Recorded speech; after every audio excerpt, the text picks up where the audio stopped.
Hey everybody, Kenny here with Sagebrush Soul Art and Entertainment. This week, we're going to talk about the pursuit of the perfect announcing vehicle. We don't have a gig this week. I'm actually in Salt Lake City, Utah, getting ready to pick up Vicky. Where's she been, you ask? She's been in Florida. Why? Trust me, you're going to find out. We're not going to talk about it in this video. But I wanted to show you another aspect of announcer life. I thought all announcers go through this, but apparently it's just me. I've been in pursuit of the perfect announcing vehicle for 15 years now. And mostly with cheap vehicles or ones that I traded for. The first truck that I bought just for announcing was a 1987 3+3 Chevy dually square body. First year of fuel injection, had a standard transmission, and it was long, but it was clean. Only had 53,000 miles on it, and I think I spent more on that one than I have anything else up until the pickup that I'm driving now. I paid $5,800 for it. Now when I bought it, gas was about $1.50 a gallon, and at the time, on average, the most I was traveling was a couple hundred miles per weekend, and I didn't have a bunch of dates. But I just got divorced, and the only other truck I had was my 1978 Squrebody Chevy. My goal with this was to be able to pull my camp trailer and be able to stay on the property wherever I was announcing. In 2006, gas went from about $1.50 to a gallon to almost $2.80 a gallon, and I started getting booked further and further out. If I went 55 miles an hour in that truck, I might could squeeze 10 miles to the gallon out of it, but if I wanted to go over 65, 70, or God forbid, full tilt at 75 miles an hour, she'd drink about 4 to 6 miles to the gallon. I think I held on to that truck for about 6 years. It's probably one of the ones that I held on to the longest, but went to the fewest number of shows. The next vehicle I bought or traded for is one of my favorites and probably the only one I really want to get back. It's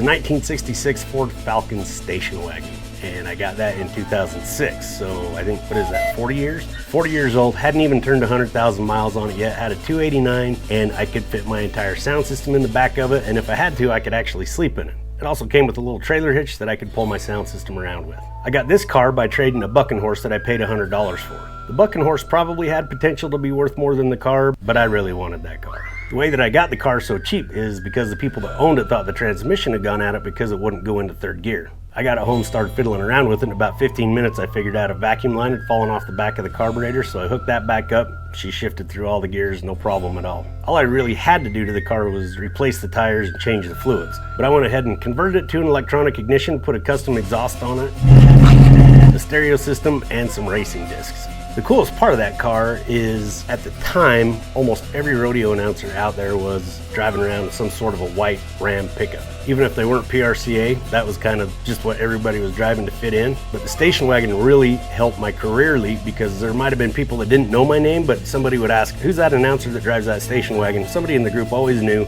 I started getting a lot more calls. It did have power steering and power brakes, but I wound up taking that thing on a lot of road trips with no air conditioning and vinyl seats. You want to talk about swamp ass? That was swamp ass. The next car that I bought was more of a publicity stunt than anything else. 1989 or 90 Chevy Caprice. It was a retired police car from the sheriff's office, even though I didn't buy it from him. That's where we ultimately found out that it came from. I had an idea to go announce 2 rodeos in Fernley and Fallon, Nevada with it and publish pictures of the trip on MySpace. But the car had 250,000 miles on it. I rebuilt the tilt steering and put the tires on, changed the oil, and that's about all I did. And it wound up being about a 1,500 mile road trip I took this car on. And we had a bunch of fun with it. We took it out in the middle of the desert. I think it's a Salt Wells cat house or something like that burned down out in the desert. Did donuts out in the middle of the desert and burnouts all over town. Scared the crap out of David Hogan, the rodeo contractor that had hired me to go out there, and got guns pointed at us when we tried to get pictures in front of the Top Gun Academy in Fallon, Nevada. Not long after that, I sold it to my nephew, and eventually he blew the motor in it, but it served him pretty good for a few years. Then finally in 2008, I started booking shows further and further out, and I figured it was time to get a decent pickup. So I found a first-gen Cummins for $3,500 sight unseen. Now at this point in time, diesel was going through the roof, but I figured the first gen would get pretty good mileage and I could afford to get it and take it. It was in St. George, Utah. I flew from Salt Lake, picked it up, drove it home, had my friends at Moonlight Diesel go through it, and then turned around the very next day and drove that thing 890 miles one way to San Carlos, Arizona to announce a rodeo. I had this truck the longest and drove it the most, and it was funny because it wasn't anything real great to look at, but I'd pull into rodeo grounds and always have people offering to buy it from me. I had big plans of painting it, but I never got past the primer phase. I was going to do a paint job on it that was the old macho paint jobs, and I wanted to see how it looked, so I masked it off and I did 2 different epoxy primers on it and never got around to doing it the rest of the way, but everybody said they liked it. That truck served me very well. There for a little while, I was driving about 12 hours one way to the West Coast every single weekend, I took it as far east as Williston, North Dakota. Just a really good truck, and I'm happy to have sold that one to my nephew for twice as much as I paid for it, pretty much. I bought another first gen in 2010, and this one was custom. I bought it from David Hogan at Hogan Rodeo Company, and it was a stretched truck. He'd bought it from some millionaire up in Sun Valley.